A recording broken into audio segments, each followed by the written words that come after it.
Hello students, welcome to academy. And आज हम लोग जीके का वेरी फर्स्ट चैप्टर जो है which is introduction to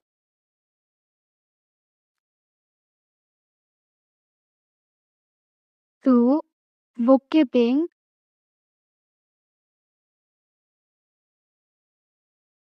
and accountancy start करेंगे। तो इससे पहले बात करते हैं बुक कीपिंग के बारे में। ये वर्ड आप लोगों को जैसे ही आप सुनते हो तो क्या दिमाग में आता है? किताबें रखना, ऐसे एक के ऊपर एक किताबें रखना ऐसे दिमाग में आता है, बट ये नहीं है। अब बुक कीपिंग है क्या पे अगर ये नहीं है तो एक एग्जाम्पल के थ्रू समझते हैं। ये आप हो, ठीक है, और आपका एक ग्रोसरी स्टोर है, ठीक है। तो ग्रोसरी स्टोर आपकी है, आप डेली क्या करते हो, आप हो मिस्टर एक्स, ठीक है, और मिस्टर वाई एक होलसेलर है और आप एक रिटेलर हो। अब एवरी डे आप मिस्टर वाई से गुड्स मंगवाते हो अपने शॉप में एंड देन उसको सेल करते हो। किसको? कस्टमर को, ठीक है। तो क्या हर बार आपको क्या लगता है ट्रांजैक्शंस सिर्फ कैश में होगा? मिस्टर वाई से आपने गुड्स लिए, आपने मिस्टर वाई को पेमेंट कर दी, कस्टमर ने आपसे गुड्स लिए और कस्टमर ने आपको पे कर दिया। Obviously not. तो फिर कैसे होगा मैम? क्रेडिट ट्रांजैक्शंस पे होंगे, जिसको हम उधार कहते हैं, ठीक है।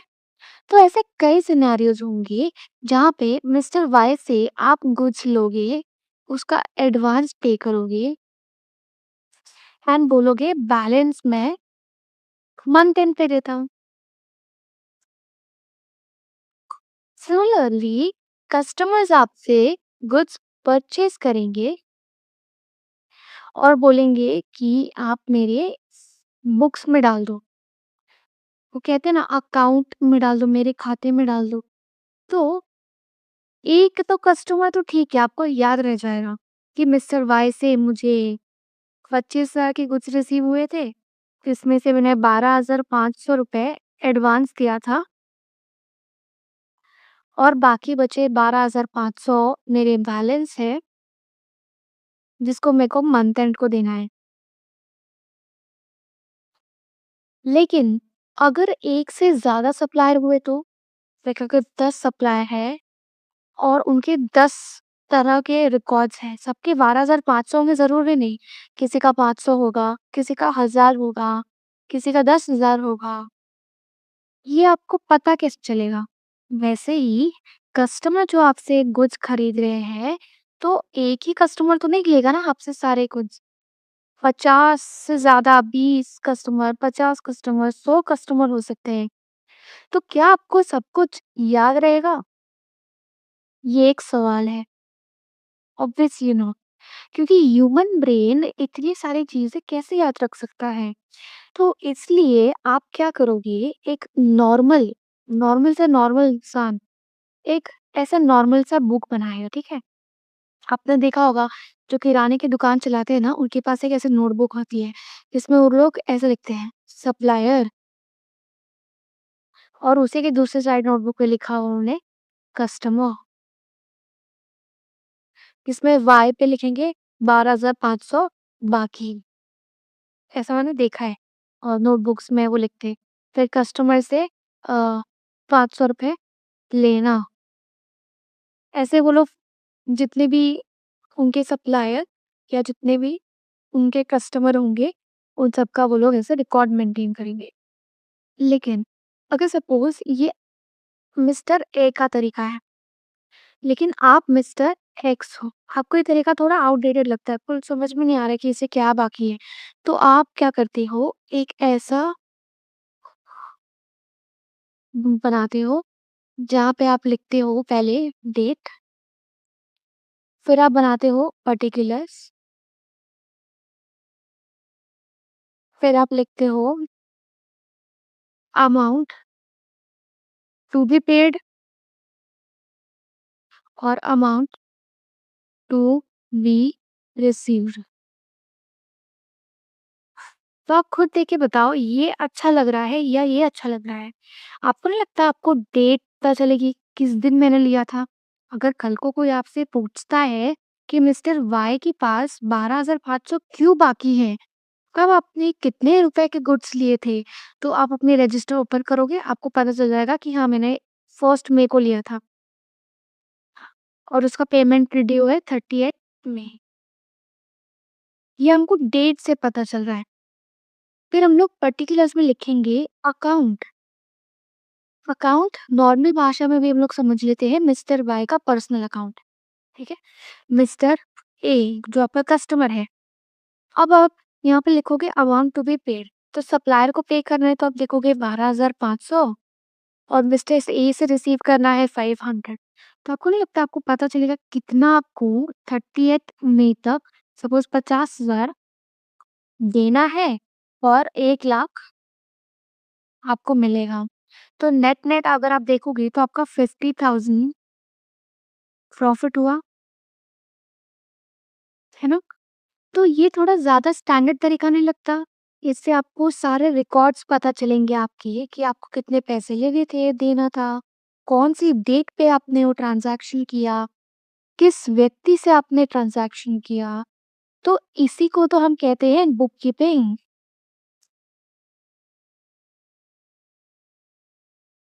इसी को हम बुक कीपिंग कहते हैं। अब यहाँ पे आपको एक पॉइंट नोट डाउन करना है कि बुक कीपिंग में हम लोग सिर्फ फ़ाइनेंशियल ट्रांज़ैक्शंस रिकॉर्ड करते हैं।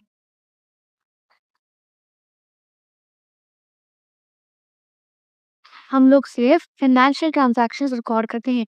अगर सपोज मिस्टर एक्स है आपको और मिस्टर वाई जो आपका बहुत पुराना सप्लायर है एंड आप लोगों ने फेस्टिव सीजन में गिफ्ट्स एक्सचेंज किया, तो आप आपके लिए ये लिखोगे क्या यहाँ पे कि रिसीव्ड गिफ्ट्स, तो मुझे वाई से 500 रुपए का गिफ्ट मिला तो मुझे भी 500 रुपए का गिफ्ट देना है? नो, जब तक वो आपके बिजनेस से रिलेटेड ना हो और वो मॉनेटरी ना हो, मतलब पैसे उसमें इन्वॉल्व ना हो, तब तक आप उसको रिकॉर्ड नहीं करोगे। अब बात करते हैं आपको ये क्यों करना है, ठीक है? अगर आप ये करते हो, what if you don't do,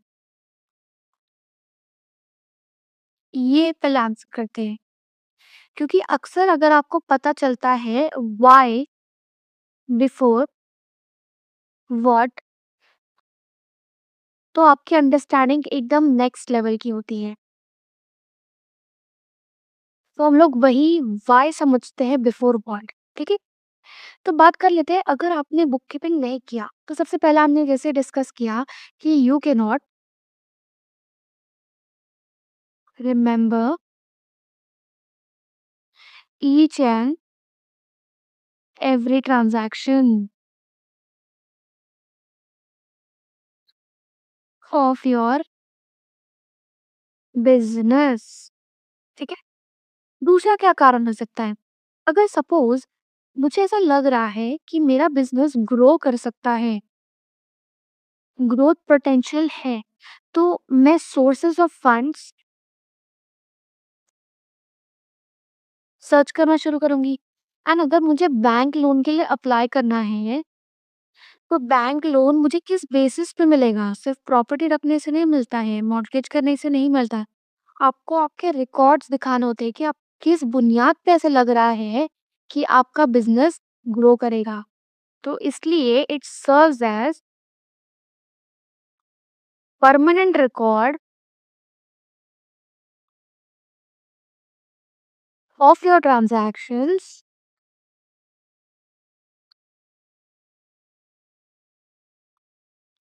and serves as evidence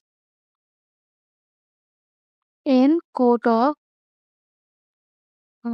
law. तो कोई भी चीज राइटिंग या रिकॉर्डेड होती है तो उसकी वैल्यू वर्बल कमिटमेंट से ज़्यादा होती है, ठीक है?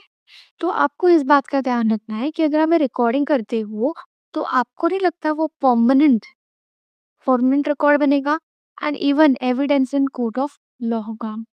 नेक्स्ट, अगर आप ओनर हो एंड आपकी मैनेजमेंट टीम में है, तो वो डिसीजन मेकिंग कर सकते हैं कि प्रॉफिट को कैसे बढ़ाना है एंड लॉस को कैसे मिटिगेट करना है, कॉस्ट को कैसे कम करना है। तो डोंट यू थिंक सो अगर आप बुक कीपिंग करते हो, तो उससे आपका डिसीजन मेकिंग भी ईज़ी हो जाएगा। Decision making. नेक्स्ट बात करते हैं। हम सबको पता है कि हमको प्रॉपर्टी टैक्स पे करना होता है, इनकम टैक्स पे करना होता है। तो आप कौन-सी इनकम पे कितने what is the value of the income जिस पे आप टैक्स कैलकुलेट करोगे? और गवर्नमेंट को कैसे यकीन हो कि आप बता रहे हो कि आपके बिज़नेस से 1 लाख रुपए की इनकम हुई है, तो उतनी ही हुई है। हम लोग ब्लैक में काम करते हैं, कैश में काम करते हैं, तो रिकॉर्डेड नहीं होता है। तो वो ट्रांज़ैक्शंस जो रिकॉर्ड नहीं होता है, वो टैक्स इवेज़न वो हम लोग बाद में पढ़ेंगे। टैक्स की चोरी करने के लिए वो लोग ब्लैक में काम करते हैं। तो black in the sense that is unrecorded basically. उसपे वो इनकम टैक्स नहीं देते, उसको छुपा के रखते हैं उस पैसे को। तो प्रॉपर्टी टैक्स, इनकम टैक्स अगर आपको पे करना है और आपने गवर्नमेंट को दिखाया 1 लाख रुपीज़ की मेरी इनकम हुई है, उसके इनवॉइसेस, बिल्स एंड एवरीथिंग आपने दिखाया, तो डोंट यू थिंक सो कि गवर्नमेंट विल ट्रस्ट यू? और आप इसको एज़ एन एविडेंस दिखा सकते हो टू पे योर इनकम टैक्स लायबिलिटी। तो ये हमने डिस्कस किया few why, why should we do book keeping, ठीक है? अब हम लोग बात करते हैं इसके कुछ फीचर्स या कैरेक्टरिस्टिक्स।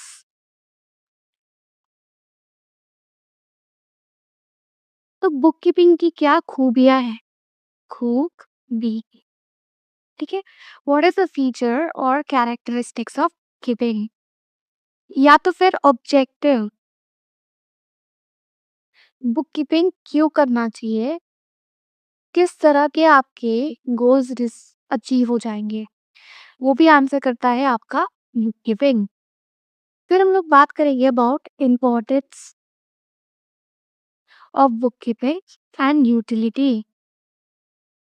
तो let us quickly start with these. Quickly start करते हैं with the definition of book keeping. तो सबसे पहले मैं आपको बताना चाहूंगी बिफोर स्टार्टिंग, ये चैप्टर का वेटेज ही 5 मार्क्स का है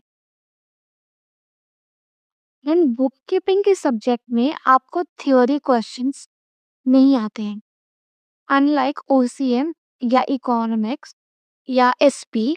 तो आपको थ्योरी क्वेश्चंस नहीं आते, ज्यादा से ज्यादा आएगा ऑब्जेक्टिव। किस तरह के ऑब्जेक्टिव मैम? तो ट्रू एंड फॉल्स आ जाएगा, आंसर इन वन सेंटेंस आ जाएगा, अग्री या डिसएग्री। तो इस तरह के क्वेश्चंस आते हैं। तो अगर आपको आंसर इन वन सेंटेंस में किसी ने पूछ दिया कि डिफाइन बुक कीपिंग, तो आप लोग ये डेफिनेशन लिख सकते हो टेक्स्ट बुक में, और 3 या 4 डेफिनेशंस हैं अपार्ट फ्रॉम दिस, कोई भी एक लर्न करना होता है। एंड डेफिनेशन के लिए आपको एक इम्पॉर्टेंट पॉइंट याद रखनी है। डेफिनेशन कभी भी आप लिखते हो एंड किसी शख्स का नाम लिखते हो डेफिनेशन के साथ में, तो वो हमेशा वर्ड टू वर्ड होना चाहिए। अगर वो वर्ड टू वर्ड नहीं होता है तो डेफिनेशन इनकरेक्ट होता है और मार्क्स भी आपको 0 मिलता है। लेकिन अगर आपको एग्जाम में क्वेश्चन आता है डिफाइन बुक कीपिंग और आपने जे.आर. बैटली बॉय ने लिखा, तो आप जो भी मीनिंग लिखोगे वो एक्सेप्ट हो जाएगा। लेकिन अगर आप नेम लिखते हो, तो आपको डेफिनेशन वर्ड टू वर्ड लिखना होता है। ठीक है? तो समझते हैं बुक कीपिंग का डेफिनेशन क्या है। So book keeping is an art of recording business dealings in a set of books. देखिए, आर्ट, अब बुक कीपिंग को आर्ट क्यों किया कहा गया है बेसिकली? तो पहला रीजन है, आर्ट का मतलब होता है क्रिएटिव थिंकिंग।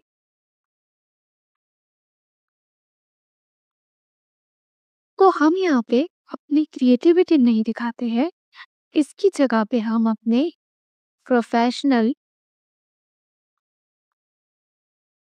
जजमेंट दिखाते हैं।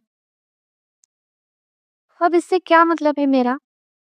तो बेसिकली अगर आप जैसे-जैसे आगे बढ़ोगे अकाउंट्स में, तो आपको कई बार ना, जैसे मैं एक एग्जांपल ले लूँ तो AS2 जो कि है वैल्यूएशन ऑफ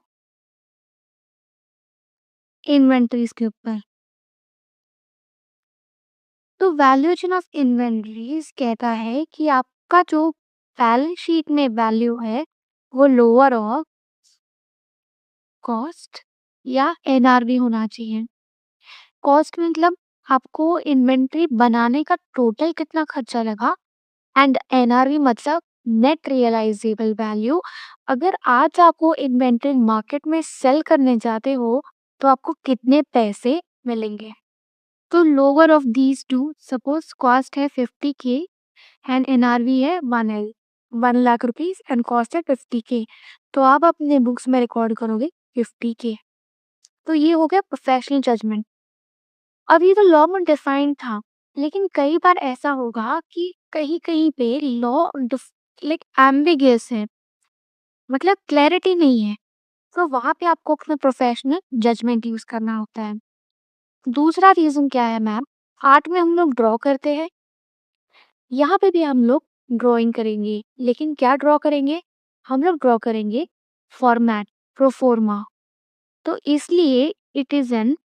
इसलिए बुक कीपिंग को कहते हैं it is an art of recording business dealings in a set of books.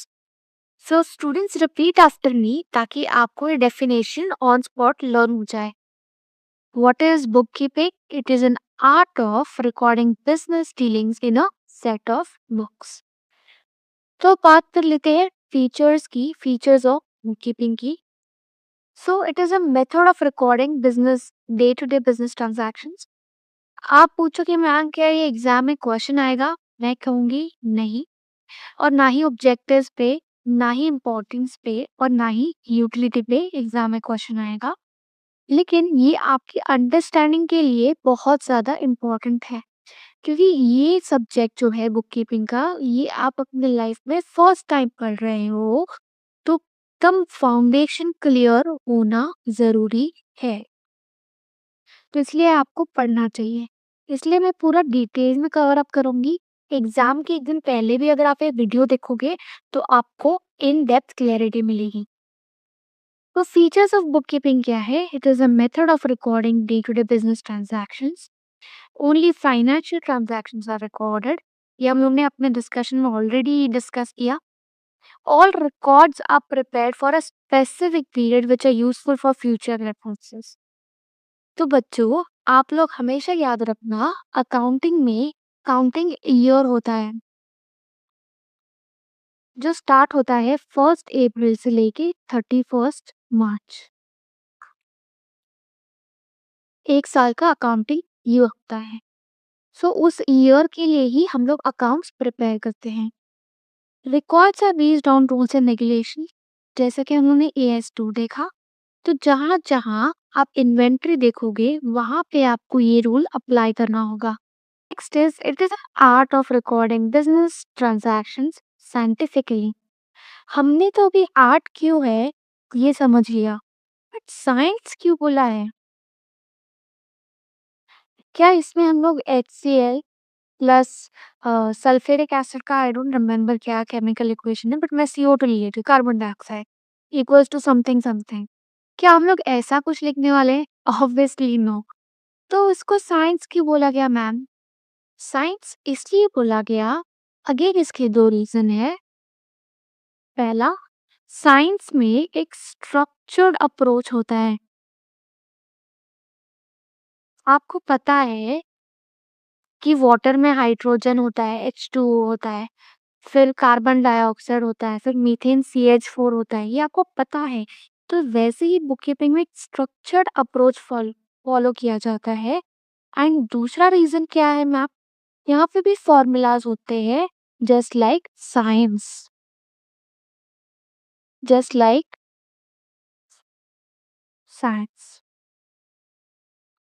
तो इसलिए it is scientifically recording of business transactions. अब आगे बढ़ते हैं with the objectives of book keeping. तो ऑब्जेक्टिव मतलब आप अगर बुक कीपिंग करते हो तो आपके कौन से गोल्स अचीव होंगे, वो आंसर करेगा ये जो आपके 7 पॉइंट्स हैं। तो पहला क्या है, तो keep a complete and accurate record of all financial transactions in systematic, orderly and logical manner. हमने बताया आपको डिस्कशन में ही कि आप एक सिस्टमैटिक फॉर्म में अपना डेली ट्रांजैक्शंस रिकॉर्ड करते हो। फिर आपको फ्यूचर में अगर आपको देखना है किस तारीख पे मैंने क्या सेल किया था, क्या परचेज़ किया था, तो आप देख सकते हो। फिर all business transactions have to be recorded date wise and account wise. मैंने आपको बताया कि आप मिस्टर वाई हो और आप एकदम स्ट्रक्चर्ड वे में रिकॉर्डिंग कर रहे हो, एंड वही आई एम सो सॉरी, आप मिस्टर एक्स हो और दूसरी जगह पे मिस्टर वाई है, वो एकदम अनप्रोफेशनली कैसे भी रिकॉर्डिंग कर रहे हैं। फिर bookkeeping serves as a permanent record of monetary transactions that can be produced as an evidence whenever and wherever required. हमने वो भी डिस्कस किया। To know profit or loss for the financial year, ये भी हमने डिस्कस किया। Total assets, total liabilities, तो जितने पैसे मिलने वाले थे वो आपका असेट हो गया और जितने पैसे देने थे वो आपकी लाइबिलिटी हो गई। असेट और लाइबिलिटी को हम आगे इसी चैप्टर में डिटेल में डिस्कस करेंगे। To know what the businessman owes to other and what others owes to him. So debtors कितने हैं और creditors कितने हैं, ये भी हम चैप्टर में आगे डिस्कस करेंगे। Businessman comes to know the current year progress over previous year and compares his financial statement with other business enterprise in similar line. तो आपको पता चलेगा कि पिछले साल के कंपैरिजन में क्या आपने इस साल इम्प्रूव किया है या डिग्रेड हो गया आपका business. And even similar line में करने वाले आपके कॉम्पिटिटर से आपकी पोजीशन अच्छी है या बुरी है, वो भी आपको ऑब्जेक्टिव, वो भी आपको बुक कीपिंग करने से पता चलता है। अब आगे बढ़ते हैं with the importance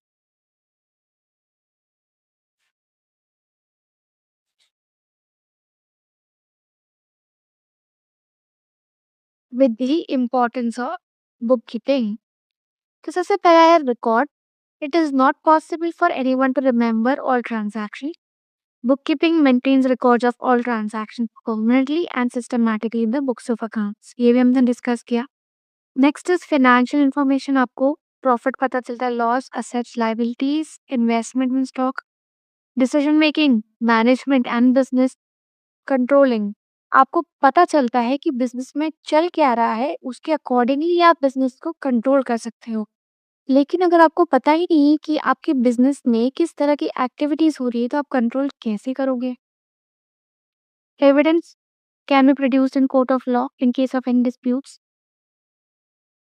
The next is tax liability. Is useful to find out tax liabilities, income tax, property tax, GST. अब आगे बात करते हैं about utility of book keeping. Utility का मतलब है बुक कीपिंग करने से किन किन को फायदा होगा, कौन कौन उसको यूज कर सकते हैं। तो सबसे पहले आप खुद ओनर, आपको पता चलेगा प्रॉफिट कितना है, लॉस कितना है, असेट्स, लाइबिलिटीज। मैनेजमेंट डिसीजन ले सकती है। इन्वेस्टर्स प्रॉपर डिसीजन लेंगे कि इन्वेस्ट करूं या ना करूं। कस्टमर्स इजीली उनको समझ में आता है कि अगर हमने एडवांस दिया इस बिजनेस को तो क्या उस पोजीशन में है कि वो सप्लाई कर सके गुड्स का। Government different types of taxes. Lenders money lenders को पता चलेगा फाइनेंशियल स्टैंडिंग पोजीशन के बारे में, तो वो लोग डिसाइड कर सकते हैं कि मनी लेंड करें या नॉट करें। बैंक एग्जाम्पल होता है, या financial institutions.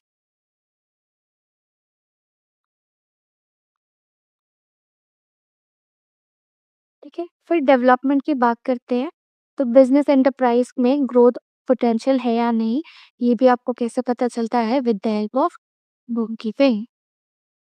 With this, we have completed the introduction part of the chapter with the definition, features, objectives, importance and utility. एक बार क्विकली टेक्स्ट बुक से भी देख लेते हैं कि हमने क्या-क्या कवर किया है। आप ये बस एक बार रीड कर लेना, ये जो इंट्रोडक्शन है, एक बार रीड कर लेना। कुछ नहीं, बुककीपिंग कैसे इवॉल्व हुआ, एवोल्यूशन, पुराने ज़माने में बुककीपिंग कैसे करते थे, चंद्रगुप्त मौर्य के टाइम पे, अर्थशास्त्र, देशीनामा, ये बस आप रीड कर लेना। एग्ज़ाम पर्सपेक्टिव से it is not important. Similarly ये पैराग्राफ भी एग्ज़ाम पर्सपेक्टिव से नॉट इम्पोर्टेंट। आगे मीनिंग एंड डेफिनेशन में आप बस जे.आर. पाटली बॉय का डेफिनेशन लर्न कर लो, दैट्स इट।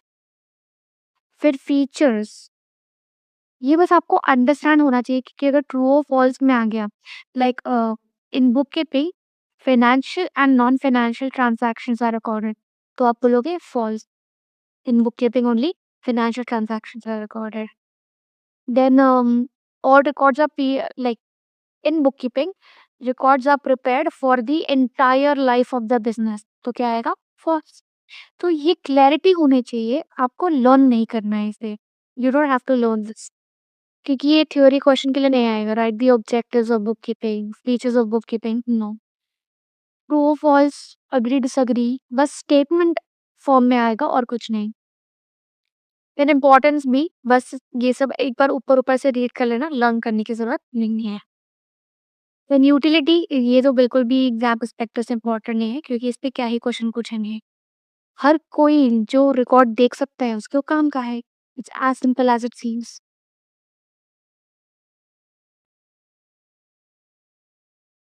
आगे बात करते हैं with further concepts of this chapter. ये आपको सिर्फ अंडरस्टैंड करके लेना है, क्योंकि आपको एक क्वेश्चन है that bookkeeping and accountancy are one and the same, which is not true. बस आपको उसमें 2 पॉइंट्स लिखने होंगे, उससे ज़्यादा नहीं।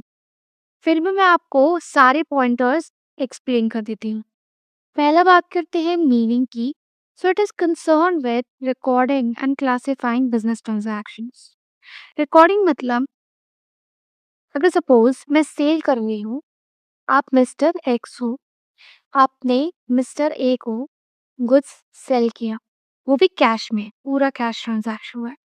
सो आपके पास क्या आ रहा है, कैश आ रहा है, तो कैश अकाउंट डेबिट हो जाएगा। और जा क्या रहा है, टू सेल्स। ये आपको जर्नल एंट्रीज में आपको डिटेल में सिखाऊंगी चैप्टर नंबर 3 में, और फिलहाल के लिए आप ऊपर ऊपर से समझ जाओ। आपके पास क्या आ रहा है बिजनेस में, कैश, और जा क्या रहा है, गुड्स। तो जब भी कैश ट्रांजैक्शन होता है ना, तो आप सेल्स लिखते हो, ना कि गुड्स। ठीक है। सो ये आपने क्या किया, ये ट्रांजैक्शन रिकॉर्ड किया। एंड दूसरा, क्लासिफाई भी किया, क्योंकि कैश आपका असेट है। तो असेट क्या होता है वो आपको इसी चैप्टर में पता चलेगा। एंड सेल्स आपका रेवेन्यू है। ठीक है, इसको हम आगे डिटेल में डिस्कस करेंगे, डोंट वरी। लेकिन अकाउंटेंसी रिकॉर्ड करता है, क्लासिफाई तो करता ही है, बट समराइज, एनालाइज और इंटरप्रेट भी करता है। मतलब आपके पूरे साल में आपने कितने कैश सेल्स किए, ये समराइज किया। एनालाइज करेगा कि क्या आपके बिजनेस में ज्यादा आप कैश सेल्स करते हो या क्रेडिट सेल्स करते हो। अगर क्रेडिट सेल्स करते हो तो कितने दिनों के अंदर आपके पास पैसे आ जाते हैं। तो ये अब इसने एनालाइज किया। एंड फाइनली इंटरप्रेट क्या करेगा कि अगर आप क्रेडिट सेल्स करते हो तो उसमें से ऐसा होता है कि एज पर द कॉन्ट्रैक्ट 50% तो पैसे आ जाते हैं और 50% डिले होता है। ये वो क्या करेगा, इंटरप्रेट करेगा। ये एक बस बेसिक से एग्जाम्पल है आपके अंडरस्टैंडिंग के लिए। अब बात करते हैं स्टेज। तो book keeping is the primary stage. Apart from primary stage, it includes the secondary stage of analysis and interpretation. Bookkeeping की ऑब्जेक्टिव क्या है? Record of all financial transactions. लेकिन अकाउंटेंसी का प्रिपेयर फाइनेंशियल स्टेटमेंट। 3 तरह के financial statement होते हैं। पहला प्रॉफिट एंड लॉस अकाउंट, दूसरा बैलेंस शीट और तीसरा कैश फ्लो स्टेटमेंट।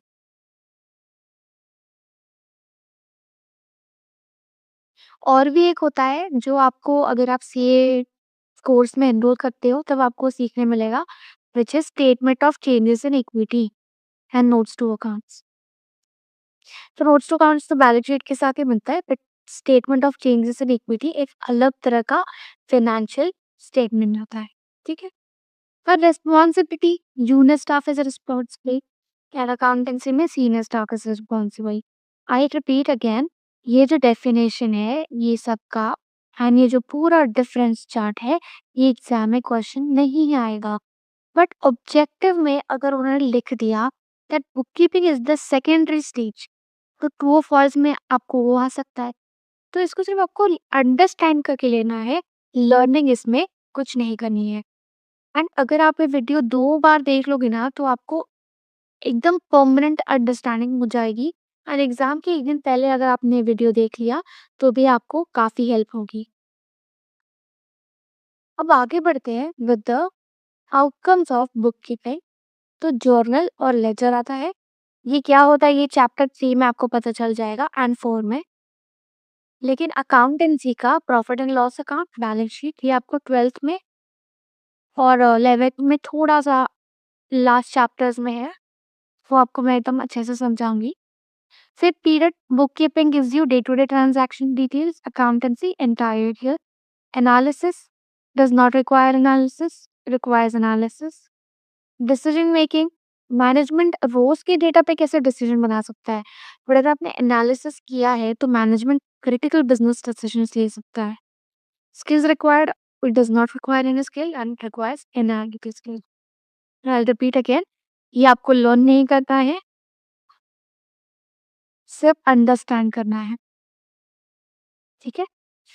अब आगे बढ़ते हैं with the definition of accountancy by colon. ये अगेन आंसर इन 1 सेंटेंस में आ सकता है मैक्स,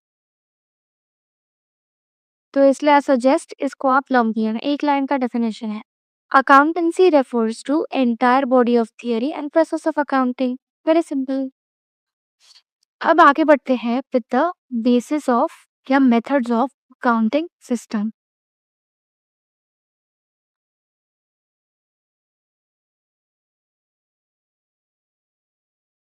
बेसिस या मेथड्स ऑफ अकाउंटिंग सिस्टम 3 तरह का होता है। एक होता है कैश बेसिस, दूसरा अक्रूड और तीसरा हाइब्रिड। अक्रूड का मर्केंटाइल भी एक दूसरा नाम है एंड हाइब्रिड का मिक्स्ड। ठीक है। तो कैश बेसिस क्या होता है? किसी भी तरह का इनकम या किसी भी तरह का एक्सपेंस जब पूरी तरह कैश में डील होता है, कैश या बैंक ट्रांसफर कुछ भी बोलो आप। एक और टर्मिनोलॉजी है इन काइंड। ठीक है। कैश या कैश इन काइंड या बैंक ट्रांसफर में होता है तो उसको हम बोलते हैं कैश बेसिस अकाउंटिंग में हुई है। जैसे कि एग्जांपल ले लो, मैंने आपसे मिस्टर एक्स आप हो और मैं मिस्टर ए हूँ। ठीक है। मैंने आपसे गुड्स परचेज किए। ठीक है। तो क्या जो गुड्स मैंने परचेज किए उसके लिए मैंने आपको 5,000 रुपए दिए होंगे, तो ये मेरा एक्सपेंस हुआ एंड आपके लिए ये इनकम हुआ। इनकम नहीं, वैसे इसको रेवेन्यू कहेंगे, आपको पता चलेगा क्यों। तो ये कैश बेसिस पे मैंने पेमेंट की और आपको कैश बेसिस में रिसीव हुआ, तो इस अकाउंटिंग को हम बोलेंगे कैश अकाउंटिंग। ठीक है। पर अक्रूड या मर्केंटाइल क्या होता है? इनकम अक्रू हो जाता है या एक्सपेंस आउटस्टैंडिंग हो जाती है, बट इसमें कैश इन्वॉल्व नहीं होता। जैसे कि आप मिस्टर एक्स हो और मैं मिस्टर ए हूँ। मैंने आपसे कुछ परचेज़ किए, लेकिन मैंने कहा मैं आपको 30 डेज़ लेटर पेमेंट करूँगी, ठीक है? तो क्या आपके पास वो 5,000 जो पैसे हैं वो रिसीव करने का राइट आ गया आज? यस। बट क्या मैंने आपको पैसे दिए? नहीं। क्या आपको पैसे मिले? नहीं। लेकिन आपकी सेल तो हुई ना और आपके पास right to receive this amount भी आ गया। तो इसको हम लोग कहेंगे अक्रूड या mercantile basis of accounting. Hybrid क्या होता है? मैंने आपसे 5,000 रुपए के गुड्स खरीदे, जिसमें से मैंने 2,500 रुपए आपको एडवांस दिए और 2,500 रुपए मैंने आपको क्रेडिट लिया 30 दिन का। तो इसको हम लोग कहेंगे मिक्स्ड या हाइब्रिड बेसिस ऑफ अकाउंटिंग। अब आगे देखते हैं। 3 main types of accounting: cash, any income received of expenses paid in cash. Accrued या mercantile क्या होता है? Income earned whether received or not, expenses incurred whether paid or not, and combination of these. ये qualitative characteristics उतना important नहीं है, but फिर भी मैं आपको थोड़ा सा बता देती हूँ कि आप वो सारे अकाउंटिंग इंफॉर्मेशन जिसको डिस्क्लोज करने से आपका जो करंट पोजीशन है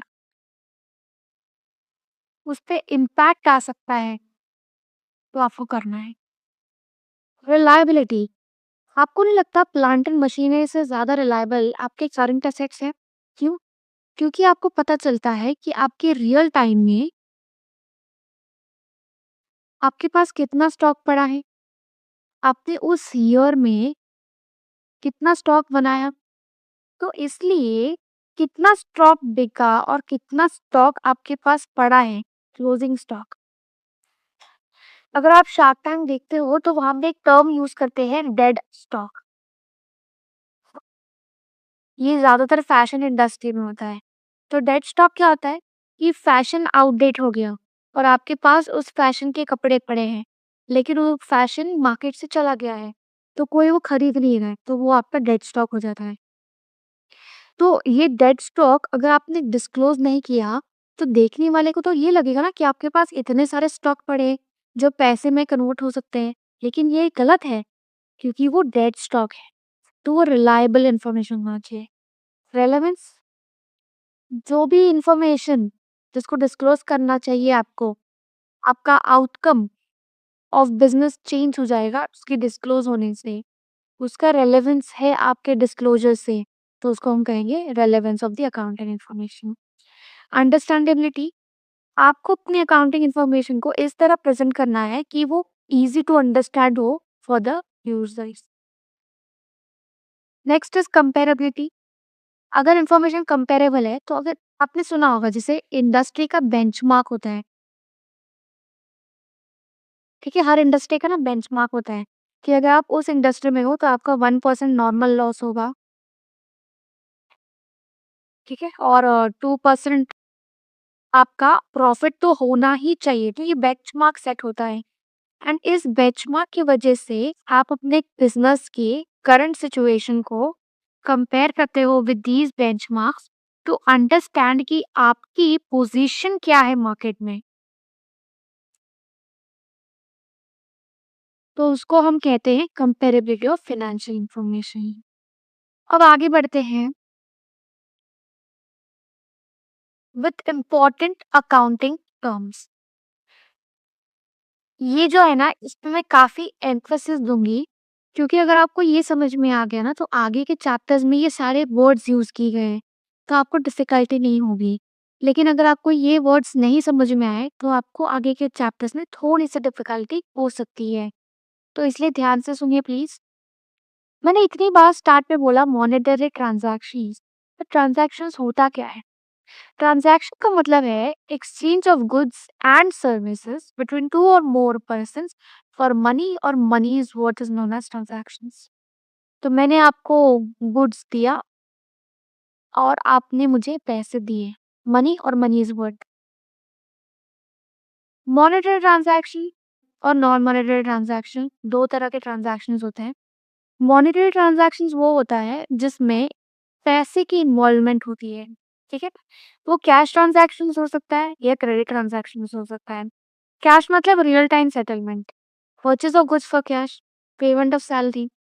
लेकिन क्रेडिट क्या? उधारी पे खरीदना, जैसे goods sold on credit to mister Aman, sold machinery to Amar Singh on credit. तो ये दोनों मॉनेटरी ट्रांज़ैक्शंस होते हैं। लेकिन नॉन मॉनेटरी ट्रांज़ैक्शंस क्या होता है? बार्टर एक्सचेंज, ठीक है? बार्टर एक्सचेंज, जिसमें ना पैसा इन्वॉल्व होता है, ना पैसे की वैल्यू वाली चीज़ें, ठीक है? अब आगे बात करते हैं अबाउट एंट्री। तो मैंने आपको बताया था outcome of book keeping is journal and ledger, ठीक है? तो जर्नल क्या होता है ना, एक ऐसा फॉर्मेट होता है उसका। आपको चैप्टर नंबर 3 में काफ़ी सारे जर्नल एंट्रीज़ हैं, तो वहाँ पे आप डिटेल में समझोगे। तो वहाँ पे डेट रिकॉर्ड करते हो, फिर particulars, LF ledger folio, credit debit amount and credit amount, ठीक है? सो उसमें आप जो एक-एक लाइन आइटम में ट्रांज़ैक्शंस रिकॉर्ड कर रहे हो ना, उसको हम लोग कहते हैं एंट्री, ठीक है? So entry according to business transactions, recording of business transactions in proper form or method is called as entry। अब ऐसे ही नरेशन होता है, ठीक है? नरेशन का मैं आपको एक अच्छा एग्जांपल देती हूँ ताकि आपको अच्छी से समझ में आए। तो सपोज आप मिस्टर एक्स हो और मैं मिस्टर ए, ठीक है? आपने मुझे गुड्स सेल किया फॉर 15 डेज, क्रेडिट मैंने भी एक्सेप्ट करी है। मैंने बोला हाँ 15 दिन बाद पे कर दूंगी। लेकिन क्या आप 15 डेज हर किसी को देते हो? नहीं, किसी को आप 30 दोगे, किसी को 5 दिन दोगे, किसी को 45 दिन दोगे। तो आपको पता कैसे चले कि किससे कितने दिन बाद पैसा लेना है? तो वहां पे काम आता है नरेशन। आपने यहाँ पे एंट्री पास की, हर एंट्री के नीचे हम लिखते हैं ब्रैकेट में बी या फॉर से स्टार्ट करके। मैं आपको दोनों तरीका बताती हूँ। Being sold goods on credit to mister A, payment for which is due after 15 days.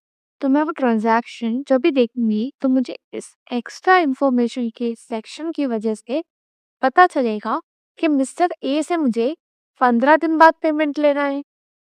इसको हम कहते हैं नरेशन, ठीक है? नरेशन में सिर्फ ही 15 डेज नहीं, अगर आपको कुछ डिस्काउंट मिला है तो आप वो डिस्काउंट का परसेंटेज भी इंक्लूड कर सकते हो, ठीक है? अब बात करते हैं विथ गुड्स। गुड्स क्या होते हैं? तो आपको आंसर इन वन सेंटेंस में बैक क्वेश्चन दिया है, डिफाइन गुड्स। तो आप ये लिख देना डेफिनेशन में। मैं आपको बताती हूँ गुड्स क्या होते हैं, ठीक है? आप मिस्टर एक्स हो, यहाँ पे आपकी ग्रोसरी स्टोर नहीं है, आप फोन मैन्युफैक्चर करते हो। तो आपका काम है फोन मैन्युफैक्चर करना। लेकिन अगर आपने देखा होगा तो आपको फोन के साथ हमेशा एक बैक कवर उस बॉक्स में मिलता है। लेकिन आपका मैन्युफैक्चरिंग तो क्या है? सिर्फ फोन बनाना। तो आपने क्या किया? मिस्टर वाई को ये आउटसोर्स कर दिया।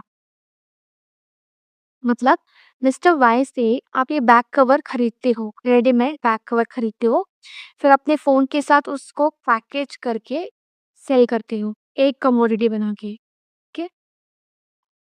तो क्या आपका काम फ़ोन बनाना है? यस।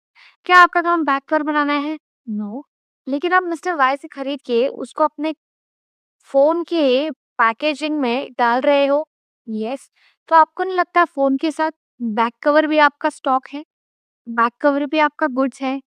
और मिस्टर एक्स के लिए यहाँ पे 2 तरह की गुड्स हैं। एक वो जो खुद मैन्युफैक्चर करता है और एक वो जो खरीदता है। लेकिन मिस्टर वाई के लिए क्या गुड्स है? फ़ोन है? नहीं। क्या है गुड्स? ओनली दिस मैक। सो वही मैंने यहाँ पे डेफिनेशन में लिखा है that goods refer to merchandise, commodities, articles or things in which a trader trades. These are purchased or manufactured। मैं इरेज कर लेती हूँ यहाँ पे ताकि आपको दिख सके। सो these are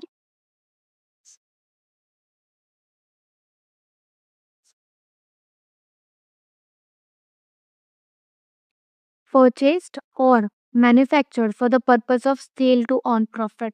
ठीक है, एग्जाम्पल यहाँ पे दिया है मैंने, medicines are goods for chemist, वैसे ही vegetables are goods for vegetable vendor.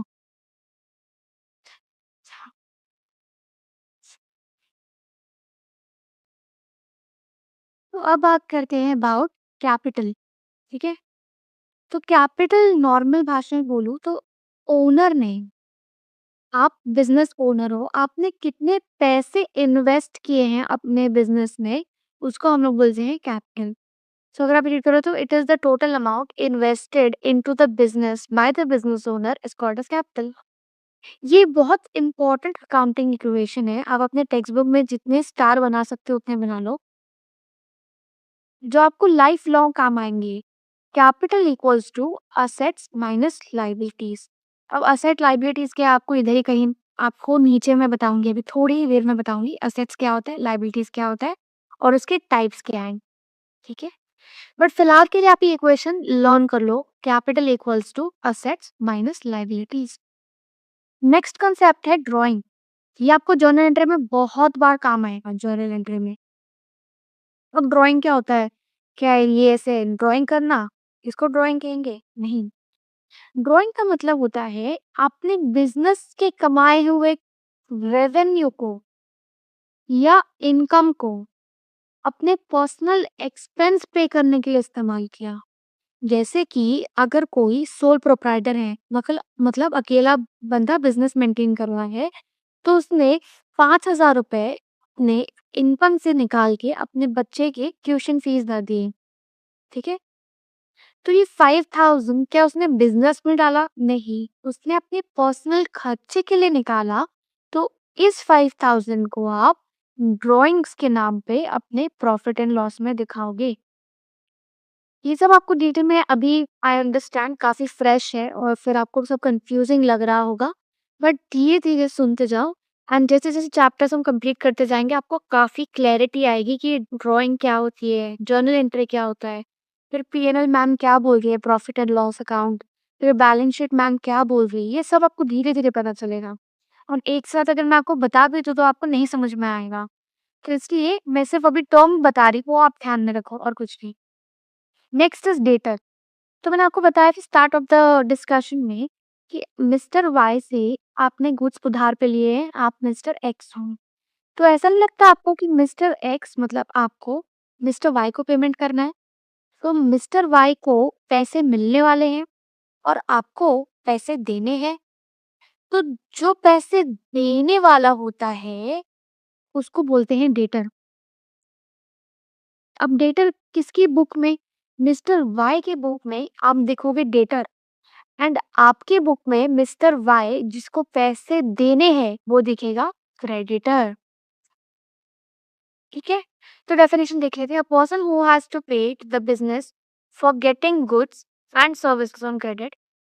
Creditor क्या होता है? Person to whom business has to pay, business mister X आपके बिजनेस को पे करना है मिस्टर वाई को, फॉर गेटिंग गुड्स और services on credit is known as creditor.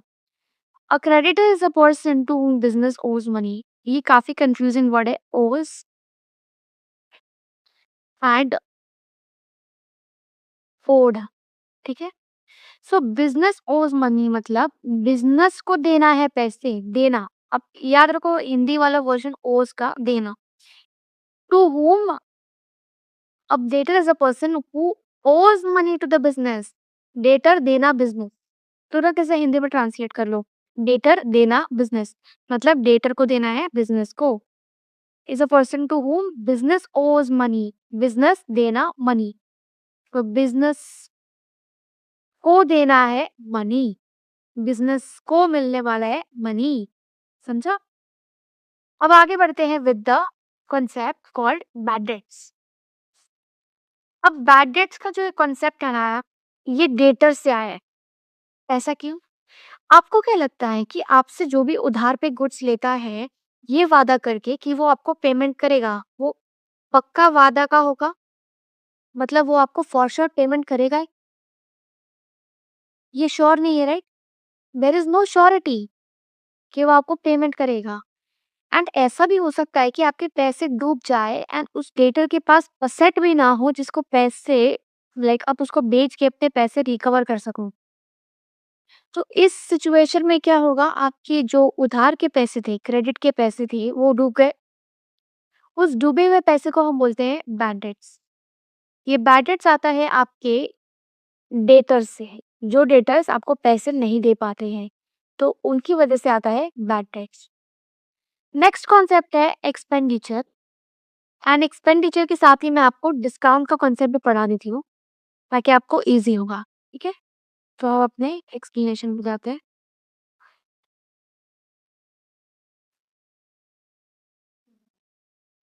बात करते हैं एक्सपेंडिचर की। तो 3 तरह के एक्सपेंडिचर होते हैं। एक होता है कैपिटल, एक होता है रेवेन्यू और तीसरा होता है डेफर्ड रेवेन्यू। हुँ। कैपिटल एक्सपेंडिचर वो एक्सपेंडिचर होता है, जिसको वन टाइम करने से आपको कई साल तक बेनिफिट्स मिलते हैं। एग्ज़ाम्पल मैम, तो प्लांट एंड मशीनरी, ठीक है? आपने अपने मैन्युफैक्चरिंग यूनिट में प्लांट एंड मशीनरी खरीदा रुपीज़ 10 लाख का। तो क्या आप ये प्लांट एंड मशीनरी हर साल खरीदोगे? नहीं। एटलीस्ट 10 साल तक आपको प्लांट एंड मशीनरी नहीं खरीदने की ज़रूरत है एंड उसी प्लांट एंड मशीनरी को आप यूज़ करके अपने प्रोडक्ट्स को मैन्युफैक्चर कर सकते हो।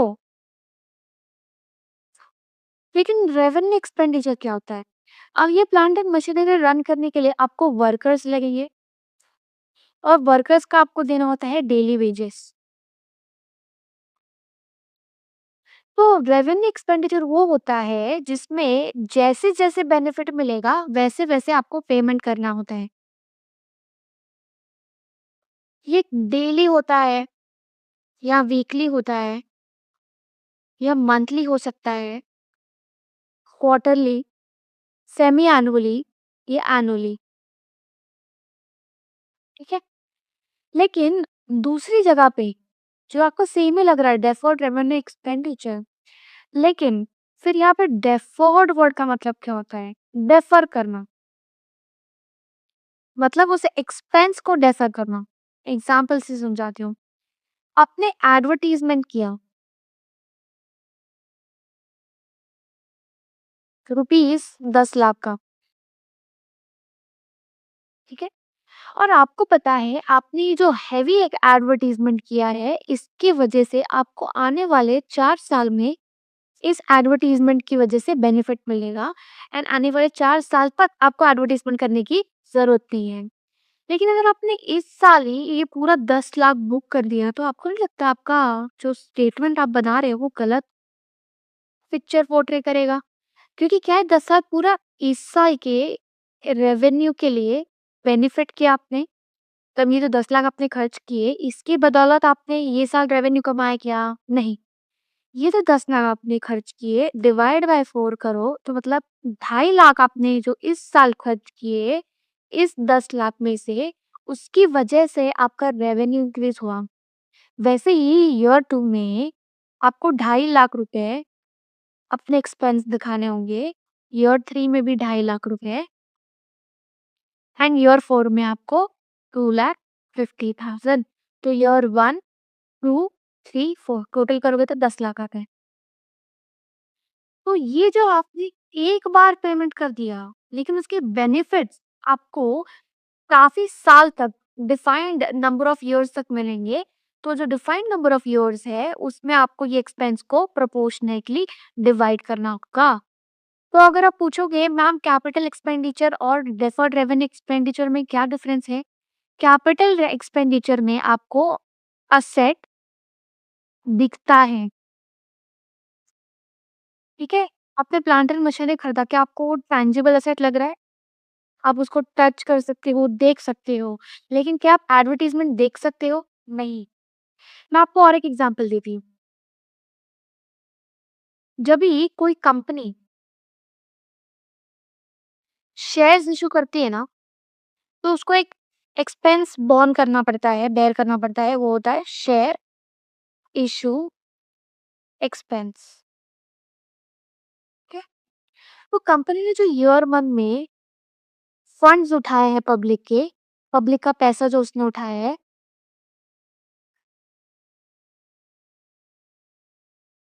ये सिर्फ ईयर वन में उसको फायदा होगा क्या? नहीं, आने वाले कई साल तक उसको फायदा होने वाला है। इसलिए हम शेयर इशू एक्सपेंसेस को भी ऐसे ईयर ऑन ईयर पे डिवाइड करके रिकॉर्ड करते हैं। फिर आपका कंपनी का इनकॉर्पोरेशन एक्सपेंस भी होता है।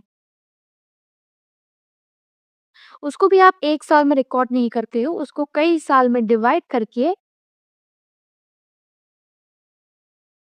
आप अपनी इनकम को और अपने एक्सपेंसेस को रिकॉर्ड करते हो। अब आगे बढ़ते हैं with the discount and types of discount. ठीक है? तो डिस्काउंट ना दो तरह के होते हैं। एक होता है ट्रेड डिस्काउंट और दूसरा होता है कैश डिस्काउंट। ठीक है? एग्जाम्पल के थ्रू समझते हैं। ये एक शॉप है। अब आप बोलोगे मैम ये घर है। घर नहीं, ये एक शॉप है। ठीक है? घर जैसी शॉप है। यहाँ पे आप गए और एक आपने टी शर्ट पसंद की। ठीक है? ये टी शर्ट की प्राइस थी MRP, MRP 1000 रुपीज। लेकिन वहां के सेलर ने डिस्काउंट लगाया था 5% का और वो बोल रहा था 950 रुपीज ना ले जा। तो ये जो 5% का डिस्काउंट है ना, जो सेलर को पता है और सेलर ने दिया है, वो होता है ट्रेड डिस्काउंट। लेकिन आप गए और आप अपने बार्गेनिंग स्किल्स को यूज करके जीत जाते हो और आप सेलर को कन्विंस कर देते हो कि वो शर्ट आपको 900 रुपीज में पे कर दे। तो स्टूडेंट्स एक बात बताओ, क्या ये जो 50 रुपीज आपने और कम करवाया, इस डिस्काउंट के बारे में सेलर को कुछ पता था क्या? Obviously not. लेकिन सेलर ने देखा कि आप एक पोटेंशियल बायर हो तो वो मान गया 950 का शर्ट है आपको 900 रुपीज में देने के लिए। सो इसलिए वो डिस्काउंट जो सेलर को पहले से पता है, वो होता है ट्रेड डिस्काउंट। एंड इसलिए सेलर को जो कि पहले से पता है, इसलिए सेलर इसको लॉस नहीं रिकॉर्ड करता है। ये सेलर का लॉस नहीं होता है। लेकिन 950 का शर्ट 900 रुपीज में बेचने से सेलर को 50 रुपए अननोन लॉस हुआ। इसलिए कैश डिस्काउंट बुक्स में एज एन लॉस रिकॉर्ड करता है। वो लिखेगा अपने P&L स्टेटमेंट में डिस्काउंट गिवन 50 रुपीज। लेकिन ये जो 50 रुपीज एक्स्ट्रा उसने ट्रेड डिस्काउंट दिया है, ये कहीं भी बुक्स में रिकॉर्ड नहीं होता है। अगर आपको बताना है किसी को कि आपने फाइनली 900 रुपए की शर्ट कैसे ली, तो आप कैसे बताओगे नरेशन में? Be MRP of shirt 1000, receive trade discount 5% and cash discount ₹50। और फिर फाइनली आप अमाउंट लिखोगे 900 डेबिट 900 क्रेडिट। जो सेलर आप ये जो मैं बात कर रही थी, ये सेलर्स के बुक की बात कर रही थी, कस्टमर की बुक की बात नहीं कर रही थी। ठीक है? अब एक बार क्विकली रीड कर लेते हैं।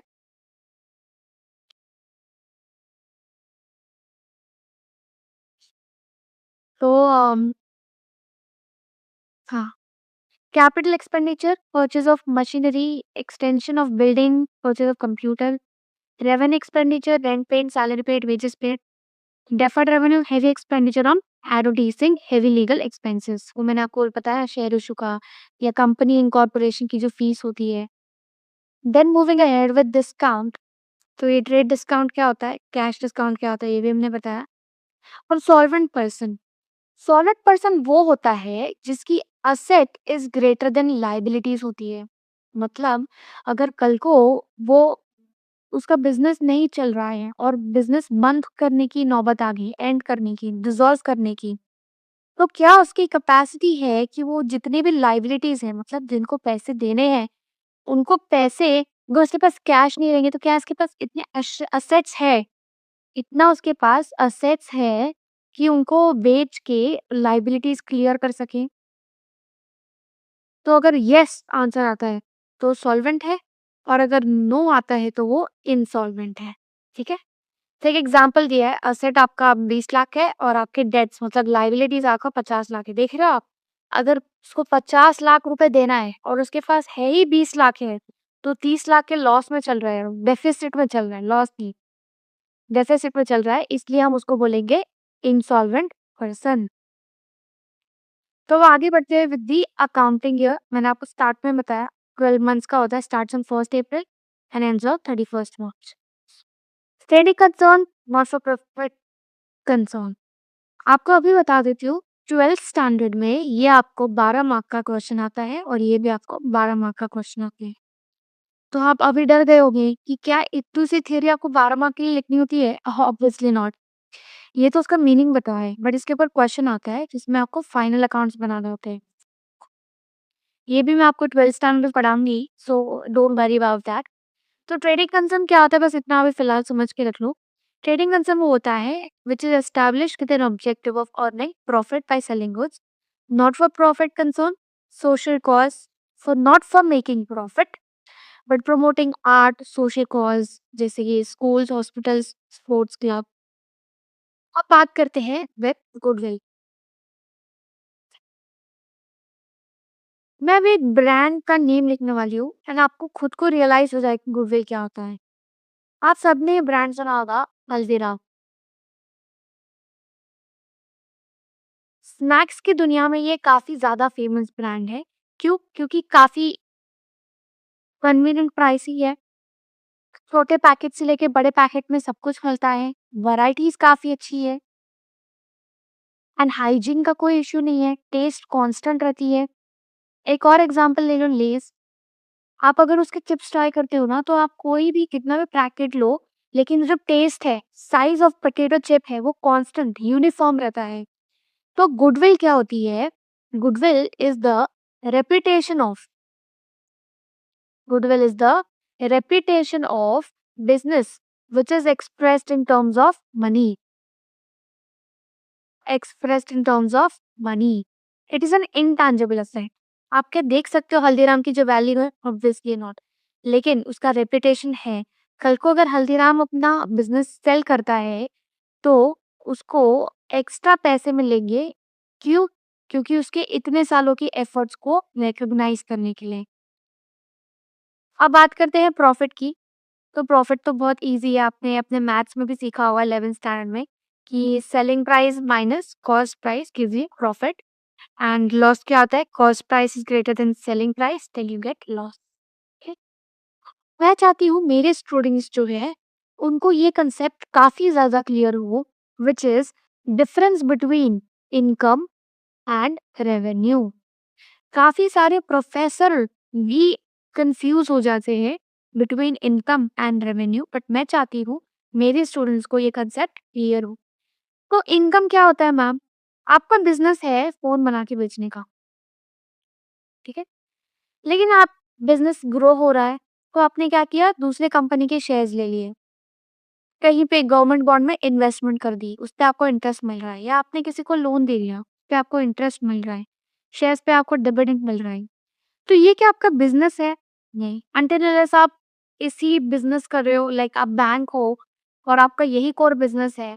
लेकिन क्या अगर आप फोन मैन्युफैक्चर हो तो ये आपका बिजनेस है क्या? नहीं।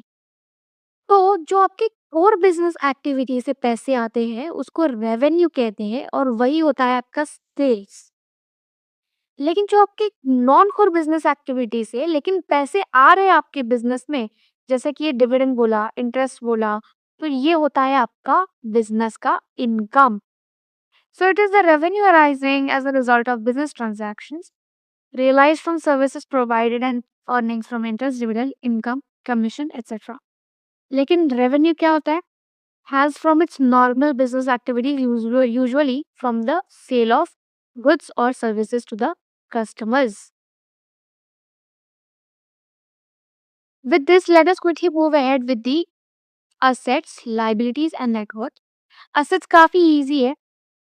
Assets का मतलब वो होता है हर एक फिजिकल थिंग या राइट ओन जिसका मॉनेटरी वैल्यू है but ownership must be with the business owner. Example लेते हैं, ये एक बिल्डिंग है जिसमें 2 फ्लोर है, L1 और L2। तो ये जो L2 है ना, यहाँ पे वो बिज़नेस ओनर अपने फैमिली मेंबर्स के साथ रहता है, मतलब ये रेसिडेंशियल पर्पस। और ये जो L1 है ना, ये इसने बिज़नेस का ऑफिस बनाया है, ठीक है? तो ये बिज़नेस असेट किसको बोलेंगे? L2 को बोलेंगे कि L1 को बोलेंगे? ऑब्वियसली इसका ओनरशिप बिज़नेस के साथ है। ये रेसिडेंशियल पर्पस का जो L2 फ्लोर है, इसका कोई रिलेशन नहीं है बिज़नेस के साथ में, इसलिए वो ओनर का असेट होगा, बट बिज़नेस का असेट नहीं होगा। और असेट की बात करें तो असेट की 3 टाइप्स दिए हैं आपके टेक्स्ट बुक में। पहला है फिक्स्ड असेट या non current asset. Fixed asset वो असेट होता है जो आपको लॉन्ग टर्म बेनिफिट देता हो, जैसे कि land and building, plant and machinery, goodwill. और गुडविल आपका ना इनटैंजिबल असेट है, ठीक है? इनटैंजिबल असेट है। फिर करंट असेट्स जो बिजनेस में आप होल्ड करते हो for operating year, which can be converted into cash very easily. जैसे डेटर्स हो गया, बिल्स रिसीवेबल हो गया, ये भी एक चैप्टर है। कैश इन हैंड हो गया, कैश एट बैंक, ये आपका स्टॉक हो गया जिसको आप बेच के पैसे बनाओगे। फिर नेक्स्ट इज फिक्टिशियस असेट, वो असेट जिनका ना टैंजिबल पोजेशन नहीं होता और ना ही वो प्रॉपर्टी होते हैं। ये इमेजिनरी एसेट होते हैं, जैसे कि मैंने आपको बताया था ना, deferred revenue expenditure year 1, year 2, year 3। तो जो बाकी के ईयर का एक्सपेंस का अमाउंट है वो आप कहाँ रिकॉर्ड करते हो? वो आप रिकॉर्ड रखते हो अपने बैलेंस शीट में असेट साइड पे, एंड ईयर ऑन ईयर आप उसमें से पैसे माइनस करते जाते हो और P&L में डेबिट साइड पे लिखते जाते हो, एज एन एक्सपेंस दिखाते हो आप। सो उसको हम लोग कहते हैं fictitious asset. Moving ahead with the liabilities, तो लायबिलिटीज ऑपोजिट है असेट्स का। Amount payable by the business to others is known as liability. It is a debt और amount due from the business to others for the benefit received by the business owner, जैसे कि loan taken, creditors, bank overdraft, outstanding expenses. Liabilities की दो types होते हैं, fix liabilities और current liabilities. Fix liabilities मतलब ये मेजर सोर्स ऑफ फंड्स होते हैं। कैपिटल हो सकता है, secured loan, long term loans from banks और फाइनेंशियल इंस्टीट्यूशंस। लेकिन करंट लायबिलिटीज होती है ना, वो शॉर्ट पीरियड की होती है, लेस देन अ ईयर, जैसे कि क्रेडिटर्स, बिल्स पेबल, ठीक है? अब बात करते हैं नेटवर्थ की। नेटवर्थ वही होता है कैपिटल। इस चैप्टर के लिए आपको इतना ही समझना है कि net worth equals to owners equity equals to capital. और हमने क्या इक्वेशन लर्न किया था? Capital equals to assets minus liability. ये फॉर्मूला आपको अकाउंटिंग इक्वेशन बहुत ज्यादा इंपॉर्टेंट है, ठीक है? अब एक इम्पॉर्टेंट कॉन्सेप्ट है कंटिंजेंट लायबिलिटी का, उसको अच्छे से समझते हैं।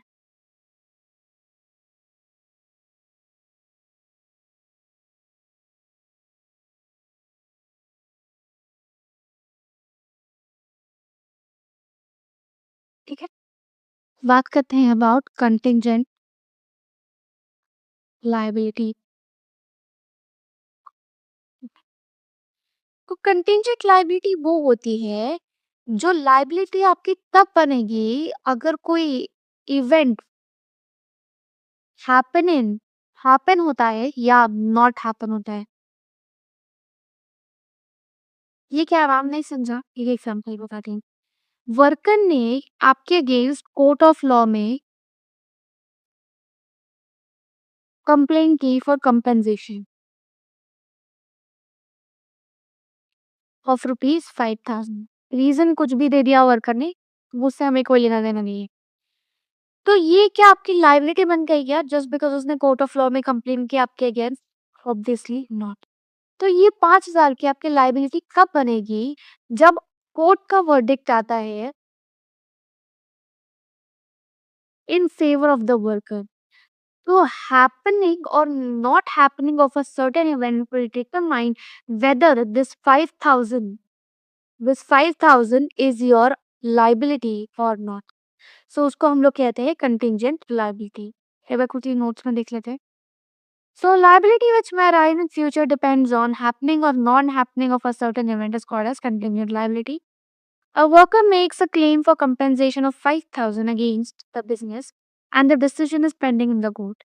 It may be a future liability for business on happening of an event that is the court verdict in the favor of the worker. अब आगे बढ़ते हैं विद इम्पोर्टेंट अकाउंटिंग कॉन्सेप्ट। तो इम्पोर्टेंस ऑफ अकाउंटिंग कॉन्सेप्ट आप उसको skip कर सकते हो बिकॉज एग्जाम पर्सपेक्टिव से इम्पोर्टेंट नहीं है।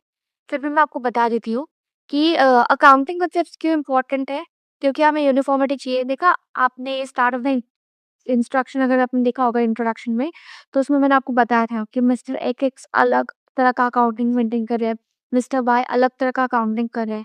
तो वो सब ना हो, यूनिफॉर्मिटी हो, इसलिए अकाउंटिंग कॉन्सेप्ट इंपॉर्टेंट है। फिर रिलायबल फाइनेंशियल स्टेटमेंट बने, जनरली एक्सेप्टेबल हो, प्रॉपर इन्फॉर्मेशन सबको मिले, वैलिड एंड अप्रोप्रिएट असम्पशंस हो। एंड उसी के साथ डिस्कस कर लेते हैं नीड या importance of accounting standards. So to promote better understanding, help accountants to follow uniform procedure and practices, ये भी एग्जाम पर्सपेक्टिव से इम्पोर्टेंट नहीं है। Meaningful comparison, enhance reliability and meet the legal requirements. ठीक है। अब आगे एक छोटा सा कंसेप्ट है, ये बस आप एक रीड कर लेना, आईएफआरएस क्या होता है। इसके बारे में ना आपको डिटेल में बताया जाएगा अगर आप सीए कोर्स में एनरोल करते हो तो। 11 पर्सपेक्टिव से इम्पोर्टेंट नहीं है बिल्कुल भी। फिर अगर आप नीचे जाओगे यहाँ पे, तो मैंने अकाउंटिंग स्टैंडर्ड्स की लिस्ट लिखी है।